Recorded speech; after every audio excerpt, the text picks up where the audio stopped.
era bye bimu ku depression ebadde kyasinze okumuluma nti buli musajja ajja mu picture teri musajja amwagala bamwagalako ssente. Kakati bino ebya okomyawo abaana lwaki baali tebabagambirawo before? Anti kati era family ya Mayanja yali yanyiiga.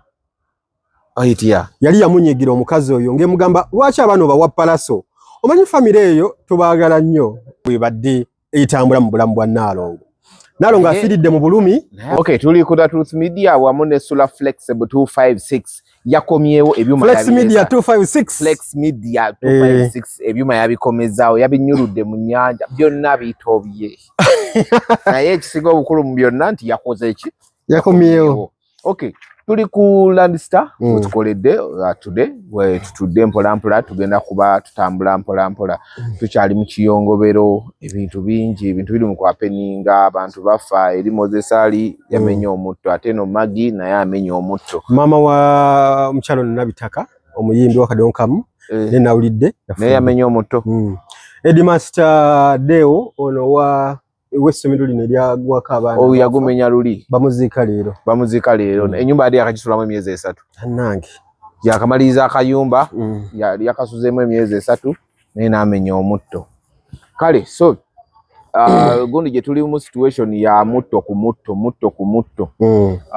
bintu si byangu naye nga amanya Walugembe so you can catch me always mbeera ku Record FM with your best gossip abeerako Monday, Tuesday, Thursday ne Saturday kuva saawa 2 paka saawa 4. Actually fena tukola mulimu gwegomo kuba nti radios zanjawulo Jehova jenva jodda Record waliyoko Record by the effect wagisooka before even gundi Morgan Gatanajja fetu wali mu recruitment ya Mpima Wilberforce actually okuva yaveno mu industrial area ne tujja ne tugiteekawe Nakasero Kamocha Nakasero okay TV yali eri Kamocha so radio ngeri wane Nakasero ko gundi ku George Street yao etukwasaganya kuva mu 2018 paka ndozi babiri kadi eriwe ntayo nga gwo bakayo ngotayo nganze mbakayo kandi ati wali eno ku radio 4 wavaayo ne nodde ate je nava ate zinange je nava ate nayo je wadda bakuloga muli mutya soko buze ku bantu tutandike muli mutya abatulaba abali ku Truth Media ku Flex Media 256 kansumenti no buli bulungi nnyo ene waffe Uganda buli kimu kitambula ddala bulungi nnyo mukama wadde akyatuwadde obulamu abantu baffe bagenzi batuva ku maaso ne katubo basaasira bali mu mbeera bwetyo Naalongo Magi Kiweesi tugenda kumwogerako nnyo olwaliro kubanga bintu bingi nnyo bimutambulirako nenga tubabuuzaako nina abantu bange bali mu West London Rashida Kalama yakutumidde nnyo omwami Kalama yes mulwadde naye ajja kubanga ate asuuka tukusaasideko nnyo tubasaasideko nnyo mwe bali kutwagala Rashida oyo atwagala nnyo wamu ne bbayi mwami Kalama batwagala nnyo bannaye mwe bali abagabirire amina yes kakati ngenda kutumirako nanga bakono banga bali mu East London that's Joan Businje aliao East London okay Essex tukutumiddeko nnyo ntumireko nina waliwo omukyala ali bamuyita Miriam ali Canada atwala birime biri fresh ebyokulya ebiri fresh matooke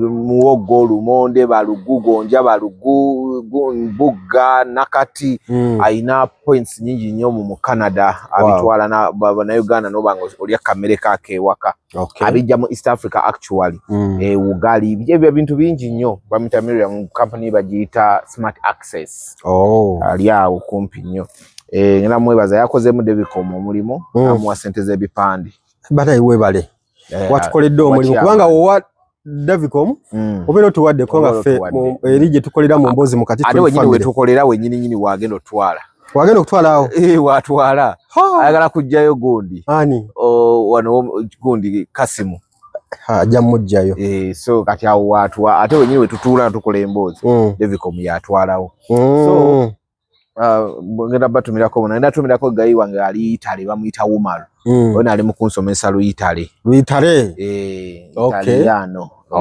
right so anyway kale jaga tutandikire ku Magi yagukoze naye nze mbadde simanyi nti Maggie aludde ebbanga nga yakomawo kuba lwe yali tabana teyaddayo. Yali tayinza kuddayo. Nalaba tegiweze emyezi ena giba gigenda mu ena kitundu. Naye baŋŋambye mbu abadde nga agenda mu ddwaliro nadda ne ku ambulance eyamukimye. Kaakati kitalo nnyo ekya Maggie. Nabaddeko ekiro ku mokyale. Nabaddewo ekiro ssaawa ndowooza nga 2 awo. Nabaddewo ku mokyale tubeerawo nga abantu bakyali awo nga wabaako eyakubidde gundi tata wa Bamayanja. Walidde yamukubiddeko Mwami Mayanja ne bamugamba tukyali kuteekateeka naye zageze okuwera ekiro nga ndayo ebifaananyi biyitingana olwedde olumbe balutandise oddukuma. Balukumiddewa? Sinnategeera nja kubuuza bulungi naye nga bwe nadde ku radio ne mbagamba Maggie abadde alina oluganda ku gundi kwa Mulanga Kisempiki. Bwe kiri? Era nzijukira ku mbaga ye ne gundi kuba nagiriko okwanjula ne Rabadaba omwana w'omwami.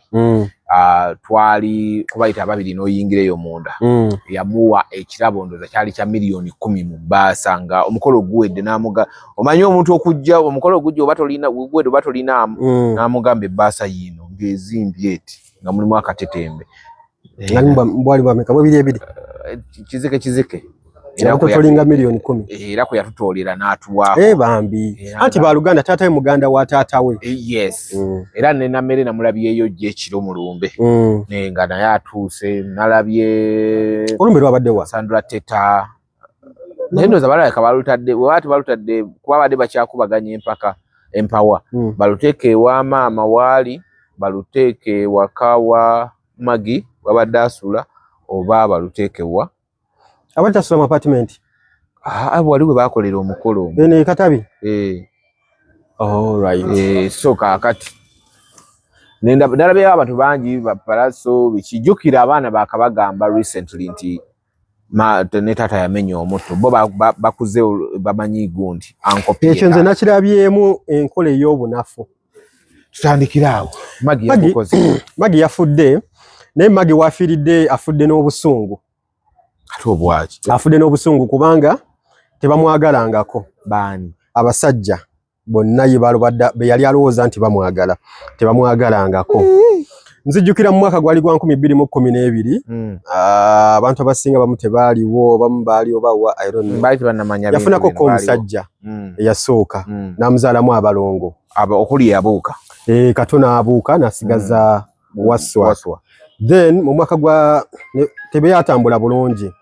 Omwaka gwali gwa 2010. So mbadde mbagamba nti Maggie ekyamusse depression ye yamusse. Nti mbadde zijja kugamba nkuwa ebyafaayo bye ngejja badde atambula muno ongambe okusooka waliwo mami gwe yafuna mu 2012 yazaala abalongo. Katona abuuka n'asigaza Waswa. Then mu 2013 awo n'alabagana ne Emerton Mayanja AK47. Twatuyingira 2014 n'amuzaalamu omwana gwe bayita Xavier Mayanja. Oyo Xavier yamuzala 2014. Yabadda ku balongo bali abasooka. Bali abalongo abasooka batali ba AK. Then awo tuba tuyingira 2015 awo gwali gwa kumeka gwali gwa kubiri sijjukira bulungi. Naddamu n'azaala abaana abalala abalongo. So kitegeeza nti AK yamuzaalamu abalongo babiri.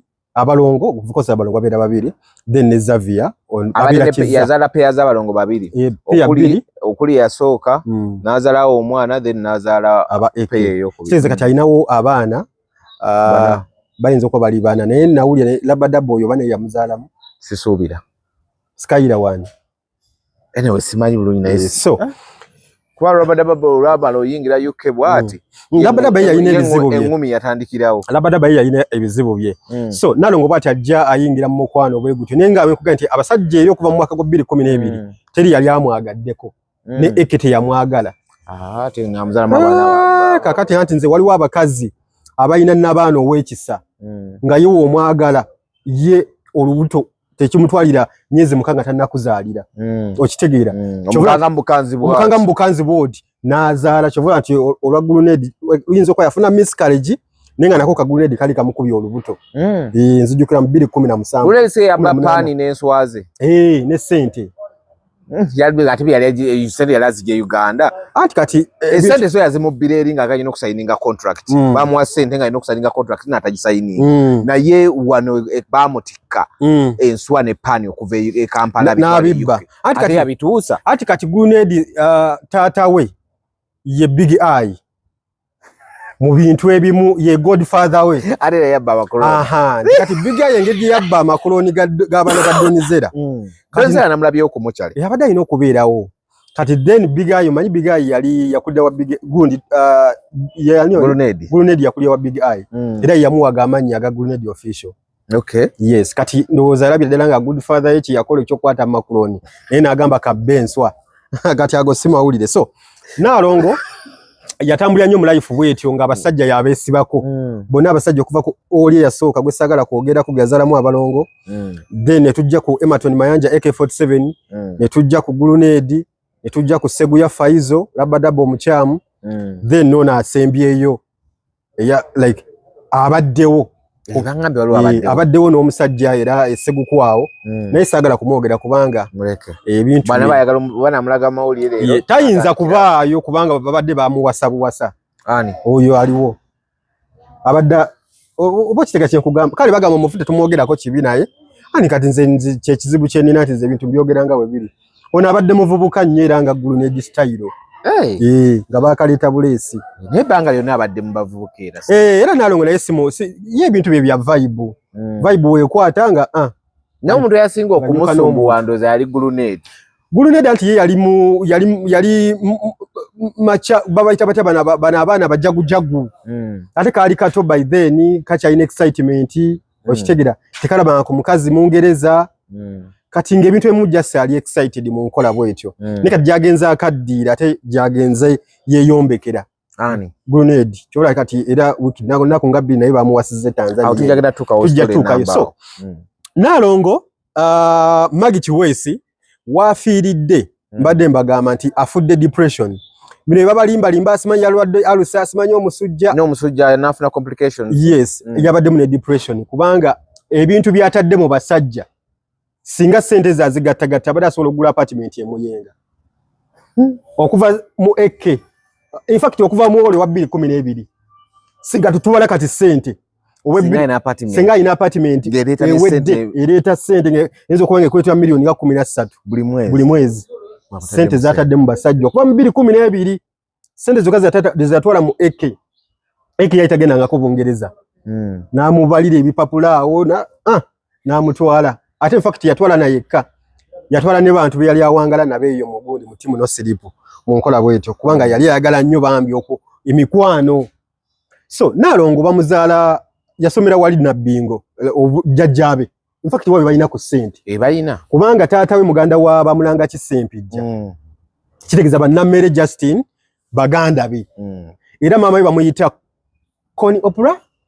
Bangami naye recently yakomye omwana. Connie Oprah. Bona wade babera bo. Connie Oprah babera ba South Africa. Simanyi ne bangami mwali yakomye. Nja kubuuza mmanye. Nenga mama babana abaana bamama abakulidde Bungereza. Abali mu bulamu obulungi nti okugenda okuva Bungereza paka America tekimutwalira nti ate biki. So taata we akatayite kasala. Yes, taata we ye mwami Muyanja. Paulo Muyanja Chiwesi. Muyanja. Paulo Mayanja. Not Mayanja. Anti omwana yageze n'awandiika bubi erinnya eryo. N'agamba muganda wa Maggie Mayanja ayogeddeko erifu. Ngamba yii. Anti kizibu kye tulina nti tulina bano ba armchair journalist ababisanga ku internet. Omwana yageze nalirabye era ndi obana kuweereza n'enkubuuza kijja kitya nti ate muganda wa Maggie ye Mayanja ate nga naye yazala mu bamayanja. Ye Muyanja Paulo mutereza amanya bagenda basiba bajja basibira ddala ate bajja basiba n'ebisonzo babikasuke mu nnyanja mutoyi. So taata ye Paulo Muyanja Chiwesi waawe Katabi bayitawo Katabi ekyalo nkyerabidde obamuko bwoti noyingirako eri mu jjajja woyo omwana be bano Samson Kiseko omujjukira be bamu ku bajjajjaabe Benedicto Kiwanuka be bamu ku bajjajjaabe Sapolo Kagwa bemu ku bajjajjabe soga family zanjawulo na bali anti jjajja wa jjajja wetyo line je wetyo emiziro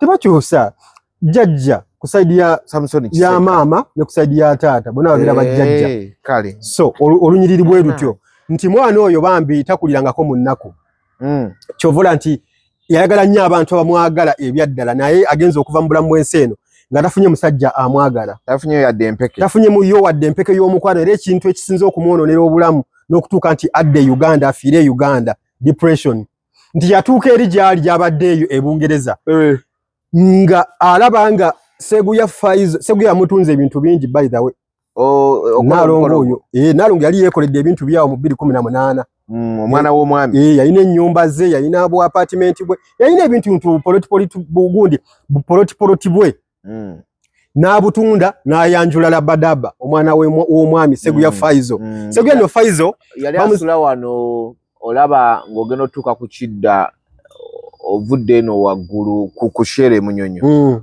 ekyo kikuba ekigira bwe kiti kati mulimu ekkoona ng'onootera olituukamu eri ogenda odde bwoti awo apartment we yali asula bambi anti Seguya bamuzaala eri waffe Busiika yes era taata musajja mutaka nnyo mwana wa mwami Seguya bamu ku baana abataalaba ku nnaku by the way yakikulembeza era yasomera wano ku gundi bagita bateno Fresh Kid we yasomera Kampala Parents we yasomera babayita ba alumni ab'essomero eryo yali mwana mugezi nnyo nga wolaba abaana benyinza okugamba nti bano abaana baali bagezi nga olwo omwana Bebe Cool oyo Alan baana baali oyo omwana yali mugezi nnyo kati n'oyo Alan Hendrick oyo yali mwana mugezi nnyo Kayimpe Muslim awo yakola gundi electronic yakola gundi biki engineering yali mugezi nnyo nga be bali abaana abasooka ku ssomero abayita obulungi so ne Seguya Faizo ku Kampala Parents awo yali musajja wa era bwe bakola ebikujjuko byonna bamuweereza invitation bamusindikira email akyasobola okujja singa babawo ekintu kyonna ekyetaagisa essomero nti neetwali nti banveiringa Fresh Kid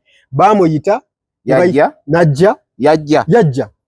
Seguya Faizo Labadaba yajja waliwo n'omuyimbi omulala awo eri yasomera ku Kampala Parents oba yali ani mwerabidde ne bajja olwamuyise kola ki kyasa okubeerawo nga alumni then akola atya oli kuba bya entertainment balina okulaga abaana nti ffe twasomesa Labadaba ate n'amala n'akola ate Labadaba ali Bungereza kakati Labadaba yatuuka time naye ng'obulamu buganye wano nga talina mulimu nga tayimba oluyimba lwe yasembayo okuyimba olwali lw'amaanyi baluyita Yobade lwe yayimba ne Jody mu 2016 andi yagala naye ekyangira ku Badarius be baali bijjuka be baali ba manager baba Isaac Sejjombwe yali immediate manager Sejjombwe yali wa KFM wa KFM ne Monitor oyo be baali ba manager be nga bali company ngera bidde naye nga Darius ne Sally be baali ba manager be ababa Pivot be baali ba manager be be bamuleta Nalongo agenza okufa afudde n'ekiruyi ekyokubeera nti tayagaddwako yakola buli kimu ekisoboka abasajja bamwagale ne terino musajja n'omu yamwagala ndowooza abadde n'ekizibu kuba kakati omuntu waati omukazi omulungi alinamu ne ku ssente lwaki abasajja abadde nga tebamwagala nga bamukozesa bukozesa naye ndowooza yabadde abakozesa mu ngeri ennyangu katitondako kimu anti bali abasajja babadde nga bannaku bonna babadde nga afuna nga yabateekamu ssente kisobola okubeera nga yabadde abakozesa nga abasajja bo balowooza be bamukozesa manyi kino nakyo kyanjawulo naye nga bambi wafiiridde ndowooza abadde agenda mwana mu musanvu joka ng'aludde ku siini jassa abadde nga wanti abakazi b'e Bungereza tebalinga beene waffe Nansana babeera balabika bulungi so omusanga waataano ninga alinga waasatu so bye bitonotono ebikwata ku Nalongo Magi Kiweesi afudde alina abaana betumanyi bali bana era beebo abalongo ba AK47 ne Kizza Zavia Mayanja be baana basatu aba AK n'abalongo bya soko kuzaala omu n'abuuka kato then waliwo n'omulala gwe mmanyi gwe ndi mu kunoonyerezaako gwe bayita Skyra Skyra oyo oba yali wa Labadaba oba yali wa musajja kisimanyi naye wafiiridde abadde yakomawo e Kampala ng'ate tenkanya obulamu era abadde yawasayo omusajja omulala eno e Kampala gwabadde abeera kubanga Nalongo abadde tasobola kubeerawo nga talinawo omusajja naye abadde n'interview abadde akoze refresh ne Alexander Lujja bamuyita Alexander ani Lujja Anderson not Alexander Lujja n'abaana abalala kubabona interviews endi mukulaba ezitambula zibadde mpyapyamu ezo owojja kwa ne SB4 eyo yonkadde waliwo y'abaana ba TikTokers babadde nazo nga mpya bazitaddeyo ndoza bamukwatira ku kisaawe ng'ovudde ku y'okukisaawe nga tali ku kisaawe abadde akoze yuko interview yawo ate badde bagala ku celebrating emyaka 10 Kachanga ekafa yes kati abadde akomye okubeera nga ayogera ku ebyafaayo by'omugenzi naye omugenzi eke yayita ina byafaayo tebali kunsata alina byafaayo yayita ina byafaayo bino ogamba nti yazaala olaba naawe oyina ebyafaayo wasuula suubi nasange yagwa nasanga ledi omusajja yagwa akukubire tajja kunkubira oyogedde nja mu blockinga so eke yafa nga atandika butandisi yafa alokose yakuba bukubi luyimba nze ndi mulokole yali tanaba kulokoka yakuba bukubi luyimba nze ndi mulokole ekitegeeza nti yali alokose ate era no bwe yafiira tebaali mu good terms ne Naalongo lwakuba nti Naalongo yabadde ayogera mawulire eke wange namwagala nnyo eke teyakwagala eke teyakwagala kuba nti mumanyi omuntu waafa aba takyalina ddoboozi eke teyakwagala era bye bimu ku depression ebadde ekyasinza okumuluma nti buli musajja ajja mu picture teri musajja amwagala bamwagalako ssente kakati bino ebya okomyawo abaana lwaki baali tebabagambirawo before anti kati era famire ya Mayanja yali yanyiiga yali yamunyiigira omukazi oyo ng'emugamba lwaki abaana obawa palaso omanyi famire eyo tubaagala nnyo naye waliwo ebintu ebimu ate bye tutajja kwogerako ate kino wonookyogera onooyesinganya ne palaso kinaawulikika kitya naye Naalongo ye abaana yali yagaana okubabuulira nti Emerton Mayanja AK47 yafa kyekyo nakiwulidde kati abaana bo baali batandise okwezuulira information era oyo omukulu oyo oba ye Xavier oba ye Babirye mabegakaawo yamutuukira yamugamba my daddy passed away oba in 2015 kati Naalongo n'agamba who told you that jukira omwana ali ku gundi ku bino ebintu bya TikTok era waliwo ka video ke yakwata ng'agamba nti nalaba ebigambo Kasukubi yayogera mbu yes mbadde kuki gundi nti abaana batuuse ne bakitegeera kubanga abaana gye basomereyo simanyi oba waliyo n'abaana bannayuganda abalala I don't know naye babagamba taata wamwe yafa kati ne bajja ne bakonfrontinga mama waabwe ndowooza olaba obuvumu abaana b'Abangereza bwe babeera nabo naye bale mbuba kati baludde basomera wano bali bakomawo ebintu byali byatabukamu kebimusagala biyingiramu kebweru eyo ngera balina mukono obutakkanya ne maama w'oyo Connie Oprah waliwo ensonga awo ezajjaawo naye bisagala bigenda mu kubanga biri ebit gundi bya family so abaana bakitegeera taata waabwe yafa because abaana ensobi gye yakola kubateeka ku TikTok naddala oyo oba ye Nakato abadde mugezigezi nnyo Nakato ebintu bya internet abadde abiraba olaba yaliwo ne ka video ke yayogera mama ye n'amubuuza ani yakuyigiriza ekyo ekigambo your mother naga nti nze nalabye Kasuku ng'akola ki yo yayogera ekyo n'amubuuza ekigambo ekyo wakijjawo naga nalabye Kasuku ng'agamba omuntu mutunule mu maaso mugambe your mother kati omwana yagenda abira yalaba interviews ez'enjawulo ngabaka eke yafa ate maama ng'abagamba nti taata wamwe ali ku YouTube ayimba ndikuya abaana bakuze oyo kati omwana agenda mu myaka 11 n'emyezi nga 7 kubanga we yafiira eke tugenda mu myaka 10 sina kindi gibadde giweze kati yafa abaana bali mu myaka 2 oyo Xavier kati bana abalongo be bali mu myaka be bali mu myezi nga 3 so bakuze omwana w'emyaka 10 asobola kukitegera daddy yafa mami gyali kati bamugamba ddala taata waffe yafa tubuulire kati n'abagamba nja kubagamba naye tusooke tugende Uganda tukole enteekateeka tumuselebrating era abadde yakabagambaawo naye nga abaana be basooka omukonfrontinga mami tell us is our daddy still alive or no so kati ekyo maama kyamutokyalinga nnyo n'okutuuka okubeera ng'ali mu depression emusse kubanga yali takisuubira nti omulongo oyo asobola okumugamba ekigambo bwe kityo so abazadde tubagamba nnyo nti omwana waabanga dadi waafudde oba mami waafudde watandikira okutegeeramu naddala okutegeera kuno okw'obuntu okwawula emmere eyo kya n'ennyogoga mubuulire amazima matuufu wala wootamugamba ajja kugamba ekintu kikutte nti Naalongo ye yalowooza nti abaana engeri gye bali Abangereza they're still young tibamanyi nsi bw'etambula omwana najja n'amugamba taata waffe yafa oba mulamu? Please tell us. Bamuteeka ku nninga. Kigambo omuzadde wa wano teruba luyi. Ati mune abaana b'e Bungereza sibe bamu n'ab'e Uganda. E Bungereza okuba omwana polisi n'ekukima. N'ekusiba nenga omwana gw'okubya oluyiwuwo. Wano omukube ensalaganda z'embooko nga 13. Ne bagamba mwongere. Naga kyongere. Ebirala tebitegeera. Ebirala tebitegeera. So ebintu bya Bungereza ebyo n'Amerika bizibu nnyo naddala ku baana. So Nalongo yalowooza omwana ono mukolere ki nga kyasigaza option yonna kutikka baana abo. In fact ye kusooka kujja akole enteekateeka bulungi nnyo. In fact yali azze na kuzimba malalo ga AK because abaana tebatuukangayo. Bayinza okuba palaso yabatwala. Ayinza okuba palaso yabatwala ninga ye Nalongo kuba etwazika AK47 ekalangaalo mitiyana taddangayo wadde okwata kukuba erigenda wadde okumulimako. Okitegeera. So byonna bibaddewo ne Nalongo abadde ne pressure y'abaana ekisookera ddala ng'abaana bakitegedde ate nga bakitegedde nga mama waabwe si yabagambye nti dadi waabwe yafa era bamutuga butuzi. Ate ekyennyumba mpulidde ekyennyumba. Kakati ekyennyumba eyo abadde ennyumba agibasaba ki? Ennyumba yo omanyi abantu b'e Bulaaya bazibu.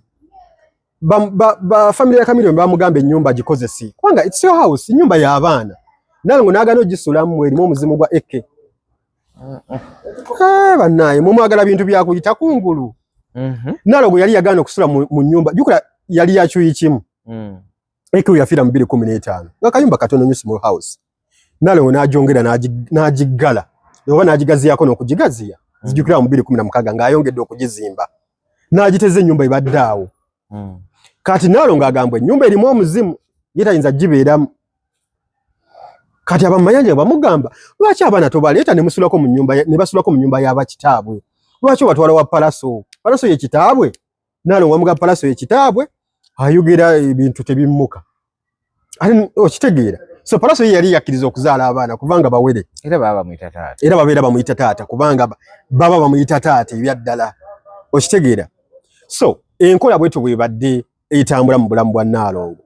Nalongo afiiridde mu bulumi obutagambika. Abadde kali ku internet nga bwagamba kulumba alumba. Nalongo abadde talina byalumba. Nalongo abadde emotional ng'alumbisa busungu. Awe yagala okusayiningira gundi aloka atuve ave yayogera ebyama bya Gulunedi nga Gulunedi we yagamba mbu Jeff yali ayagala muggula buutu simanyi biki. Ati awonna ennyumba biki. Awonna yali urban excitement. Yali ayagala kuzaawo bulletproof. Ati Nalongo yayagala nnyo okwogera abantu yayagala nnyo that recognition nti abadde mukazi wa AK47. Everyone knew that. Naye AK nga yali yagaana okumwogerako awantu wonna. Era AK agenda okufa nga n'abantu tebamanyi nti AK abadde n'omukazi. In fact AK teyali mufumbo. Of course yali yali yamuzaalamu buzaazi yali yamuwa lubuto olutaliiko buyambi. Kubanga mu kaseera ka 2015 AK yali yezimba bwezimbi bulamu. Ngera Chameleone yamulabirira. In fact Chameleone yalabiridde baganda be kubanga okutuusa olunaku olwaleero yalabirira Wizo ne family ye. Okujjako ye palaso yeetakulidde. Palaso ye yeetakulira. Ne waba talina ssente takubira Chameleone nti sirina ssente. Ne Wizo yeetakulira. Wizo bamuwa ssente Chameleone yamuteeka ku mata g'omwezi. Yamuteeka ku mata g'omwezi era ssente zimutuukako. Bazi Wizo yadda ku Chameleone.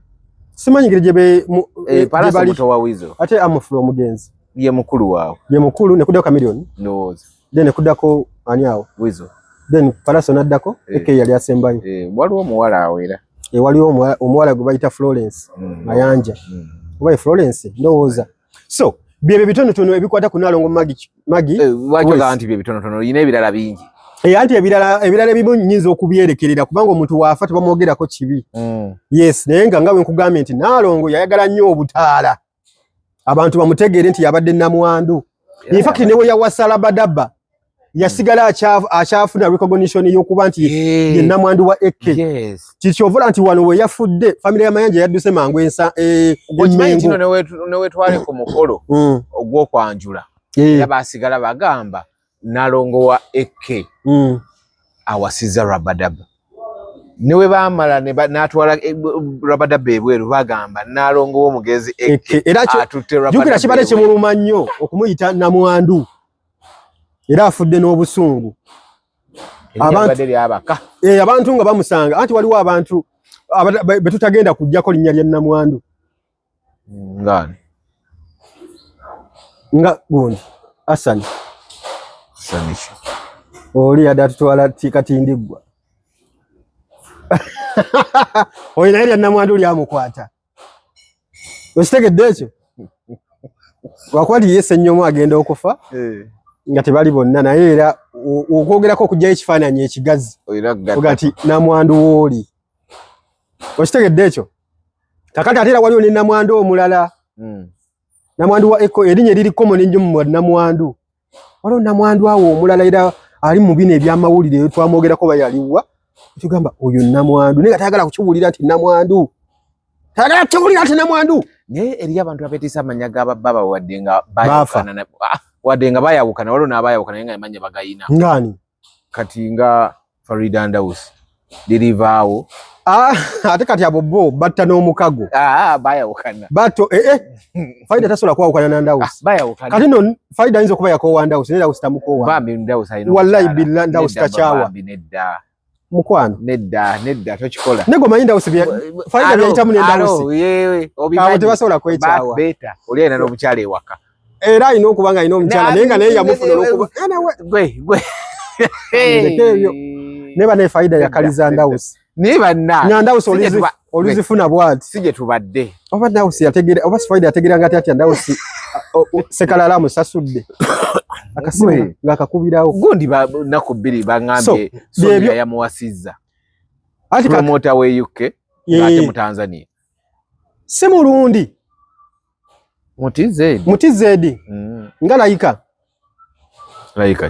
music Laika music si Mutizedi daba nono Munyarwanda Laika Munyagundi mu Tanzania nedda sebo aga katona mugulofira mu kitoko kyagonyanga n'obukuba butonyerera Laika mu Tanzania kandi mwe wakuba bali mwe mumanyi byafayo bya Laika nja bagamba nja kugamba lumunga tuli mu kamera but she's a good you know mukazi mulungi yeyisa bulungi alabika bulungi mumanyi we kaze simumanyi Laika tonyiga you are my sister nenga Laika Mutizedi baya abatanzania abalungi mu Tanzania lwakuba yetagala abantu kibagamba kakati bamuzala waliko anyway muleke bamuzala balekayo kakati Gulunedi bamuwasizza yawasizza Gulunedi bamuwasizza basooka ne bamukukusa yayita wansi naye oyo si yamukukusa si yamukukusa bo bantu kabali ne bamwefule nga gwe tokera kubeera wano ngulya buli kuba nno akoye misagala kubyogera nenga namwandu eyafudde yaliko anyway yali ku lutu eri nedda kakati nze nkubulidde anyway bimumba ne katubireko omuntu afa tebamwogerako kibi so Gulunedi bamukubye empeta n'agaana okupostinga ebifaananyi omukazi n'abiteekayo by force mu kuyomba okuyitirivu ennyo n'empi ne zivuga bamukubye empi 3 bakubye Gulunedi kakati mmwe nno nze mbasaasidde kato we twali tujoyininga olugambo luno mu mwaka gwa 1974 twakola egundi ekirayiro ebigambo tuli byogeranga we biri nga tewali gwe tutiriridde lwakwanti mwe mwali bato era mu kaseera kano twagala okubategeeza nti Gulunedi official Ndugwa Deusi yawasiddwa nina benkyegoba nabo benkyegoba nabalala ale Vixen yakusonyiye ne Vixen akuba essimu oyo omwana nze simanyi nakumanya akazi kuba kiro bo abafunidde obudde akuba essimu n'ayomba ayinza okuyombera eddakiika 3 nakakati munjogerako biki ebyo nze ni mwana wa Mukama ate ne Stella Nante yayiza okuba essimu nze ndi wa stad Stella naye yayiza okuba essimu bangambe bwe manya gaabwe tugaleke era twagalese bambi they are good people tebalina buzibu waliwo batadde mu bintu ebizibu nti abaana maaso ne Gulunedi so Gulunedi webukedde olunaku olwaleero ng'ali mu bufumbo yakabumalamu ennaku 4 kati ogamba oti obufumbo bwe mwaka genda mu kyalo honeymoon nti njagala kugenda Kampala kuziika ex wange ali kakati balenze mbagamba nnyo kubanga bino ebintu by'okuwasibwa nange solokera ku makyanga bampasizza eri essuubi oliina si buli nti okuwasibwa tekitegeeza nti olina essuubi bale dayasi muve ku ebyo ebintu ebyedda kati omukwano gwakyuka bakuwasa omukazi asolokera ku makya nagamba sula kiri kitya n'akuwasa nakatubeere mu sula nokkiriza kakati dayasi zuukuka obufumbo tebukyaliko ebyo mbu omukazi simanyi abakazi tulina kubawasa abakazi nabo kati batuwasa kiri nti kasamukanya n'ofuna omuntu wo nga mulungi nga muteesa nze sikiraba mu buzibu Dayas nze sikiraba mu buzibu solongasi mfunye solometi wange nga byenjagala asobola okutambula nabyo nange byayagala asobola okutambula nabyo ebyo ebisigadde mu mukazi simanya mukazi ampasizza nze sikiraba mu bulabe ate abakuba nyempi andi kakati nze tera sijja kubwa ate olwo bana bakwasiza tebakuba gwe bali kuba si gwe bawasa nti babeera bamukuba nga lwaki tebalina kuba gwe bali kubaana we bata kuba gwe bali kubaana si buli nedda ate kati oleeta ekifaananyi ekibi si buli gwe bawasizza nti bamukuba Rabadaba lwaki yali alopanga gundi magi ati kati ziri zaali nsonga ndala mwaliko ebintu byayagala mutta ekyo just manyi defense okwekubira defense ebungereza kikwanguza ndala nga mbeera bafumbo ate kasi okiteeka mu record mwalimu obwenzi yamusanga ali kuwogera ku simu n'omusajja we Uganda ani gundi Rabadaba yasanga naalongo nga kati soko ono yabwe bawasizo gambe bamukubye nempi Rabadaba bamukubye sorry Guluned Deusindugwa bamukubye empi omukazi yakamala okumuwasa Sonia ye Sonia Somia kati omukazi president ye Sumia Sumia abeera ba Tanzania yes gwade mutwala Burundi mu Tanzania era dinya nade sitegede bulungi ne Sumia nga president waabwe babeera bachi network alina of course alina sente era we bagoba gundi Guluned we waka ekizibu ekiriwo nti mukulu mu era yamazeeko yamala odda ku hitinga menopause ate wa kizigo wakwakira ekizigo ekye Tanzania si kimu n'ekyewa ekyenansana ekya menopause nedda ate muto bagena zalo omwana era ajja kuba wagundi wansindika njake so Guluned ye bambi obulamu bwe bwati bwe yabuzimba kubanga Guluned takwanangako mukazi yembavu mukama teyajimuwa okwolesebwa ojukira Kenzo Ramujja mu komera bwe bayaza kamini kupa ke yalimu omwana omuwala gwe yali naye bwe bagamba nno yamufuza olutolo omwana yali tanatuuka mu age ntuufu n'amala n'azaala abagana b'omwana ne bagala okukuba Guluned oyo mwana Guluned yakwana oyo kakati nokwana oyo mama oyo Guluned era kwaliwo empaka zaali z'amaanyi Guluned yali tayagala oyo omwana in fact yamubuuza n'okumubuuza ng'oli muto lwaki sigenze na maama wo Dayeri tokijjukira ekyo bulabayo Dayeri omwana n'agamba Daye Bungereza maama mu Daye Bungereza ebimukambireke twateeseza ebimutu tugenda nnyo ndese ekintu kirala Guluned amanyi yawuza omwana Daye Bungereza ningaoli kato nnyo lwaki sigenze muna mami ko omwana ogambye eki yokana omuganda w'omuwala ye yali asse Guluned yakuba oli kato n'amutte kamini kupa ne bakaasa yasa so Guluned ye kati ye bambi mukama yeyo calling ye gye yamuwa yakuwasibwa kubanga Guluned ngalo bonani Guluned tasobola kukola bintu Guluned tasobola kukola bintu by'amaanyi hali nze Guluned namulaba omwaka gwali gwa 2014 ng'akyali nka small boy bwe kati kana kato nnyo nga yagula gate ya Big Eye wano we basulanga wansi wano kati ku kisawe kya Messi Bantu kati ole studio bagita Bantu Records Bantu wenyine actually ekisenge kye bakolera mu rehearsals live band mwe basula kati nze nasanga nga Guluned era bayinanga n'ekitebe wabweru nga Guluned awo wasula like we wawujjalira ebiseera ebisinga wakoma kubanga Guluned yakomangawo kiro olumu akoma saa 9 ng'olumu agwawo so Guluned amulabanga nga muto nti Guluned ebintu bino ebyokupakasa ebyokukola okukakalukana yali tabisobola kyo nti yabeerera Uganda abakazi bonna abasinga obungi bamuwasa wejugano gundi Vivian we yamuwasa Vivian ono yali owa gundi ono sagala kumwogera Vivian yali yamuwasa Kalo yali yamuwasa Kalo umutegedde yali yamuwasa ne tugenda kwono omuwala gwe bangambe Skupulama nani bandika beta pen ina pen yino bane lero nayisenga musomesa munansonyiwa ntambula ne pen musomesa pen ujitadde wankulabye ne pen gwe moli ganguddeko ne ngamba kati abaana ye pen eri bali daddala bajjabwe wandika wano bannange fe tulayiba ne kitalo nnyo kitalo ddala omwana waffe gwe tuba tulina Skupulama naye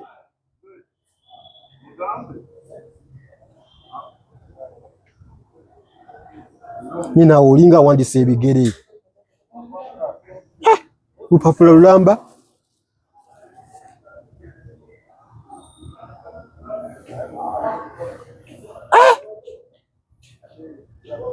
Aina gwe yabadde agenda okukuba empira wa mulenzi oyo. Ebyaddala ng'amwesembereza.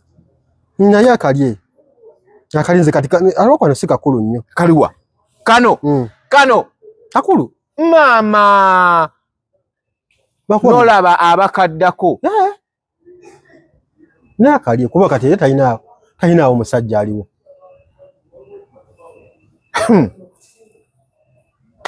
Talinawo.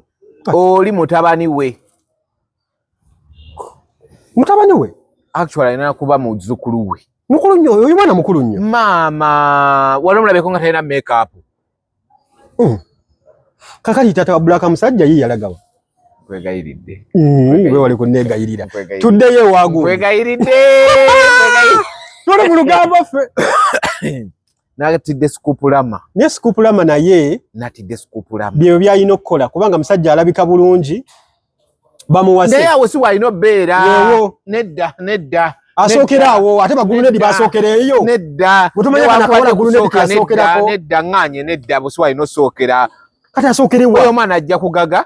Wabula Scoop ojja gaga. Osookedde ku mukalo. Otandikidde ku mukalo gwe Scoopulama. Kubakola abalungi abali e Kampala. Okitegeera. Kikubeza kugwo mu. Yes nga bakulu naye nga balabika bulungiko. Ajja kukitegeera. Kasa twogedde omukalo. Ajja kukitegeera. Ate saagala kwesikasika bitogi na mwana oyo. She's my friend. Kati omukalo abantu abalina omukalo wano bamanyi. Kakati gulunedi akubiddwa MP mu kye kikesezza olunaku olwaleero. Nga kiki kimukubye? Abadde ayagala kudduka mu bufumbo. Kujja kuziika namwandu. Atolaba abadde addusa bakumukyala. Mukazi gaba ati biki? Gasiya bulolo mwinamu omwana. Omukazi abadde mukambwe nnyo. Anti boogera Luswayiri luli olwegundu lwe Zanzibar. Bwe patia. Naga huya patia wika namuyisaamu. Zino ziriva. Mukazi akuba zirivansi. Yasooka namukuba luli yali yeesigamye emmotoka. Namukuba luno. Gulunedi obufumbo tajja buwangaaliramu. Buli violent. Gulunedi tajja kutuuka waawo. Tasola mukuba. Nga lwaki tebamukuba? Ne gomanye ekiri mu bufumbo. Naddala ng'owasiddwa. Nga gulunedi waali.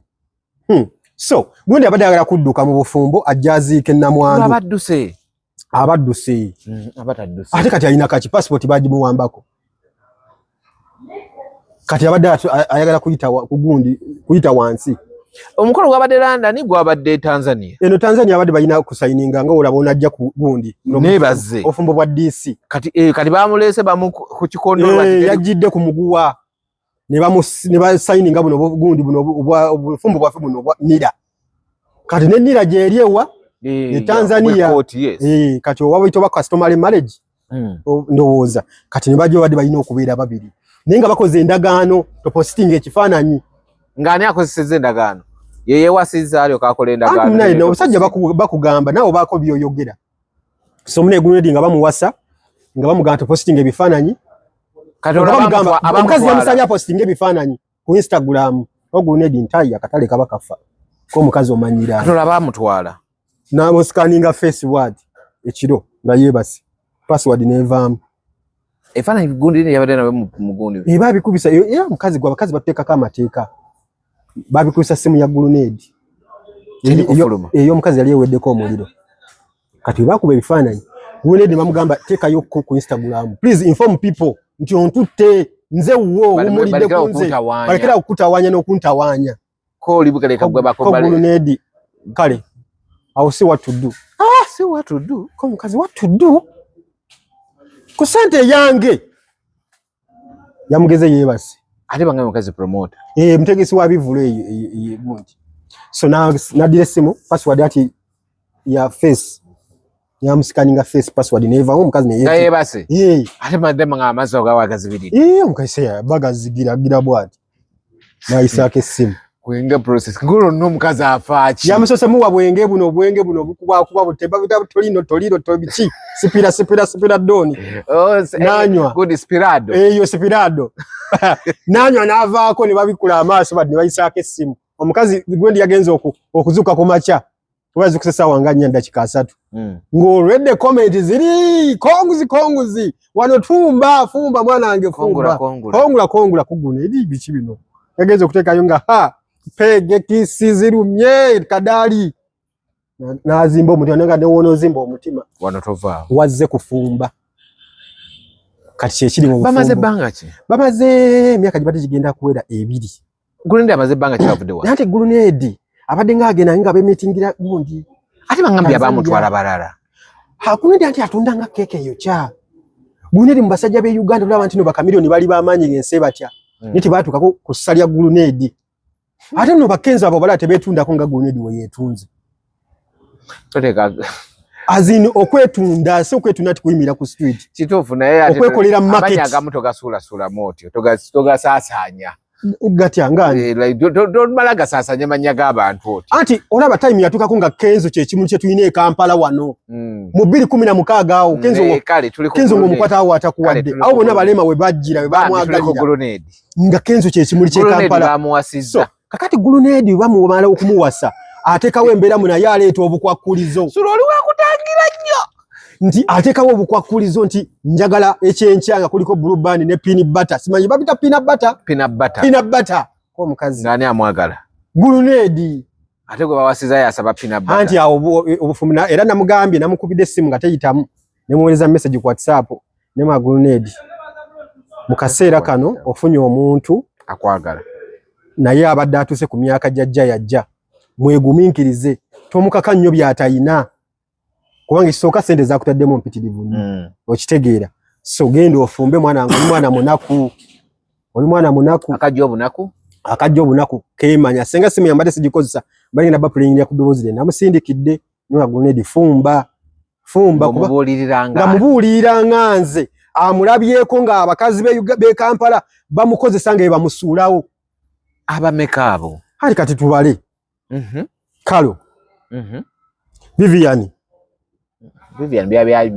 Boss Lady chi kati guteka Boss Lady lwali lwiba wali bakeze nedde kati no gwegana nganye ekyo ne mulisi ya Boss Lady yayogera mulisi yandiyogedde ki Ato omwana yagezako fata n'agenda ne TV kati nnoze nkubuulira twogera amazima kati abakyakufumba nnyo ate bamutegedde Boss Lady gwe ngamba ate namumanyi abaana kati gye bali batunda ebizigo ba Boss Lady abali ne naye awo kyo Boss Lady yakyegaana n'agamba Boss Lady kiggwe gw'ogambye naawe nze Boss Lady linnya ligenda kundaga muntu nze ngambye Boss Lady abamumanyi muteekewe yamenya kavuga keetekamu wano sente kagenze eri kati nno nze kuba time yatuuka awo ng'oli gundi wamwe bakagobya naye bakagobya luti bakasenza luti lutya era kali kamaze okutula esaabiro ko Gulunedi wali omugamba kawo 2018 Gulunedi yali atundanga keeke eyo kya Gulunedi sebo ataka kumadengera bidaka Boss Lady kati nze nti mbadde mbakubalira Vivian bamumenya Kalo bamumenya Boss Lady bamumenya waliwo oyo omwala we beekubira mu bbaala awo yali bayita temperature biki yali awo kwa Parliament Avenue nse ku temperature bali ku fame yali fame ng'omwana omukazi takkiriza Gulunedi kufuluma nju aba ali omukazi aba afulumyemu oba yali azeeyo ko bweru agenda okulya nga mikwano gigi mukubira nti Gulunedi wuno wano ku bbaala kati oyo naye yamenya ojjukira omuwala omukazi eyaviirako era ne Gulunedi okwagala okulwana ne Jeefu nga mugamba nti mukubo wakati yes omukyalo oyo Gulunedi abakazi balinga bamukozesezza yo kisole njirina 2018 2019 awo abakazi bamuyiikira bangi namwandu ono yafudde ye ate yali nakomba n'engalo ng'abakazi 9 kati bw'obazaawo kikakasa obaza abakazi 9 kati waliwo n'abatayagala kulabika kubalanga minisita waliwo abali mu palamenti aba babiri bangamba yalinako waliwo tajja kwogera naye wa palamenti yali omuntu ogamba babiri anti omu yamala n'asindika ewa sisita we nga kasufu bwakakana kalika kumufugu wali okalabyeko mu Uganda wano tonnegayirira omwana oyo kati agenda okuva mu Uganda nga buli kimu akikoze buli kimu ng'akoze ki ng'akikoze. Ate bwe yagenda e Japan baleke bamubakireyo. Naye ate naye era yagenze ku bufumbo. Yagera lagwa mu samurai. Kumbe oli alina yakuza. Buledi wabikola. Kakati mune fumba. Muno simanyi promoter yakoze kumbe. Bamusanze ku gundi ku Tanaka. Kiso. Nga gwe tujja ojja ku committee nga seppuku. Tuzanyireko. Buledi kati fumba. Ndozo bira yonna betwogedde bituufu. Kakati ono gwe wafunye. Fumba mwanange fumba. Buli muntu yagadde okubeera nga ggwe. Fumba. Agamba oli Jerome ye yagampa yali manager wa Karoka City ye yagampa. Jerome ki? Yali manager wa Karo. Oni yali akola ku gundi. Agamba Jerome yali yali manager wa Karo okusoka Karoka City. Yali e Japan nangamba mvuka bamunywedde naye babde bamugamba committee ngesepuku. Kakati mugana musanga ku gundi ku mukazi wa Tanaka. Kakati kisoka igulunedi kyalina okukola. Ino jagenze ndoza bwe bufumbo busemberayo ddala. Ngata na bakumitinga seppuku. Eri yavaayo. Kati fumba wano muganda wange. Otherwise wotafumbe. Ebintu ate biyinza okubeera ebizibu ennyo. Biyinza okuka. Wakati atuuse ku myaka egisemberayo ddala. Mu nkola bwetyo. So byebyo. Wakyaliwo emboozi endala. Emboozi emu. Nga tunava wano. Karoka City yagana ogenda ku luyimba lwa Nasanga remix n'agamba oluyimba luliroko.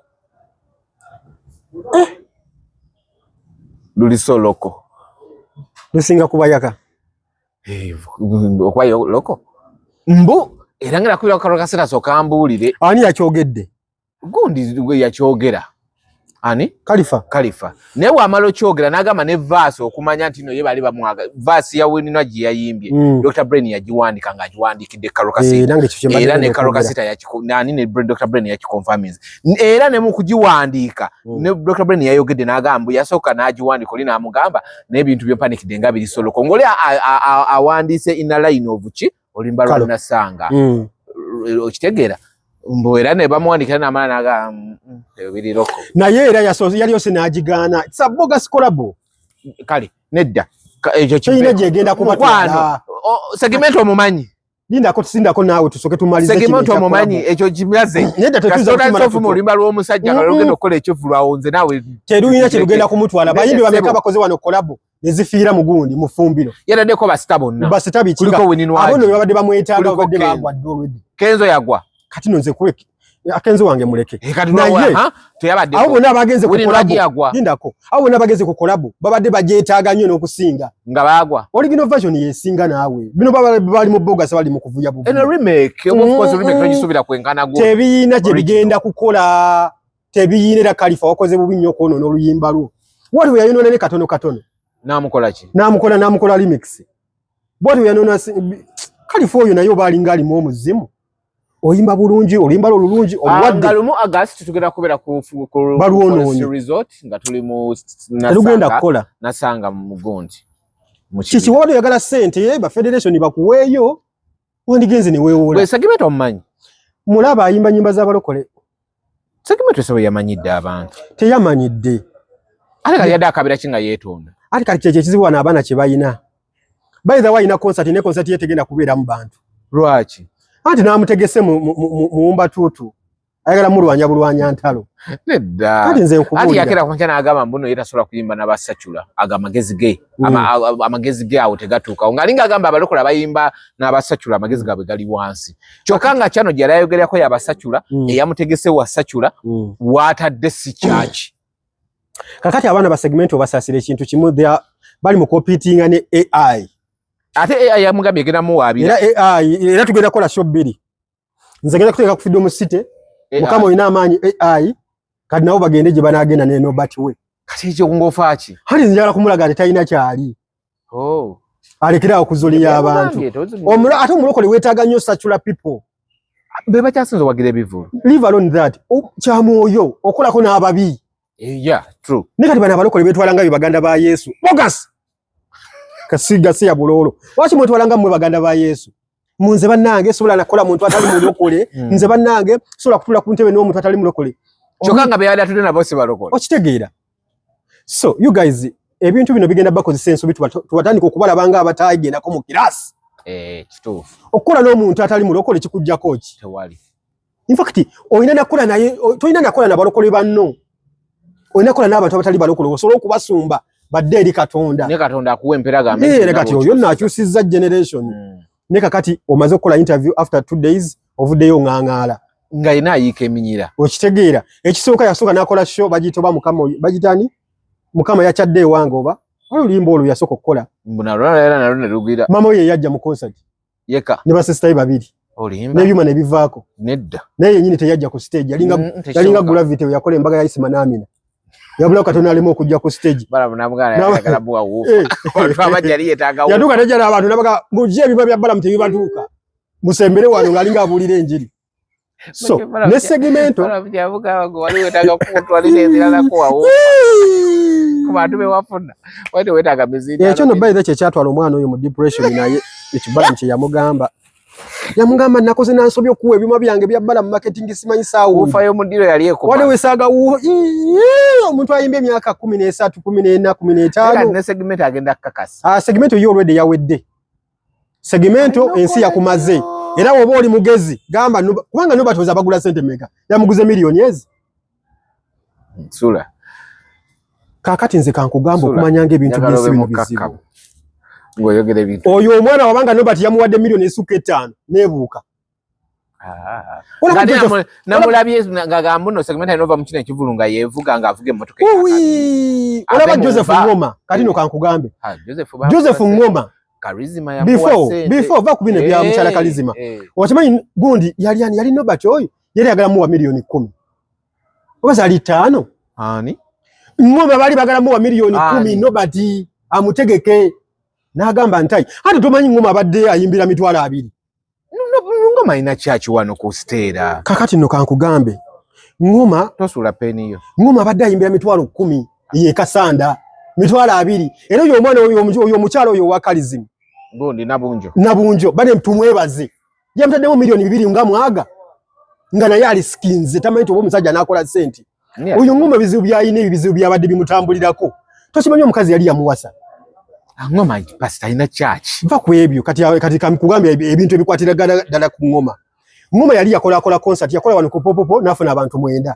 nakola wali ku piato nafuna abantu 16 leo bagenda beyongera kati bana abantu byasinze okufuna abantu abangi Ngoma ina mukazi omuyita Bridget yali yamuwasiza wane Seguko era ne kugundi ku table yabaddewo woze wakiti yamuyise kujja ku stage yayiseko maama we omusegera kyegamba natunulide bambi Bridget nga yatudde mu space bwati nga yasoka ku table nalowooza nti Ngoma agenda kuyita omukazi oyo ajja amwebaze yamuyise manyi bakiti yamuyise yamugoba mu nyumba ani yagobani Bridget mukazi wa Ngoma nga babadde mufumbe myaka 10 namugoba mu nyumba segmento ne Ngoma bakwataganya ati mbalaga details eziri mu bana abantu details za segmento zijazi ati omukazi yayina akamotoka oyo Bridget yayina akamotoka kati nga ko wamufugira kati kasoke kibalenzo kenzire ku segmento Ngoma babuzala wali eri Matugga ne tata wayinawo ne charge ate yakola na mama bya tata tabimanyi abimanyi oluli lwali luyimba aliyimbira banaku so Ngoma abadde staka nga tafunye mu music we omukazi yali yamuwasizaawo Seguko ngolinnya linnyawo we yambuka lero binemyo omukazi bamuyita Bridget munsasire era Bridget bayomba nanyo namugoba mu nyumba ngomera ku muntu mulala uleta mulala Ngoma abadde asoma mu nyumba ya mitwala 25 we bannange wefuge wallahi billah wefuge nga tanakola concert Ngoma abadde asoma mu nyumba ya mitwala 20 mwejo kati afusoma ya meka 25 kati ayinza okuba yali nnyo kuba sente yazifuna yageza mu ya meka sinaba kumanya kumanya nnyo njogera ekintu nga mmanyi kati sinaba kumanya so Ngoma abadde ayimbira mitwalo 2 eyo Kasanda Masaka tumaliriza koma ku segmento kati bana abana ba segmento talina kyali muveeko n'okumuvaako tanaba kufuna audience is the guy is versing AI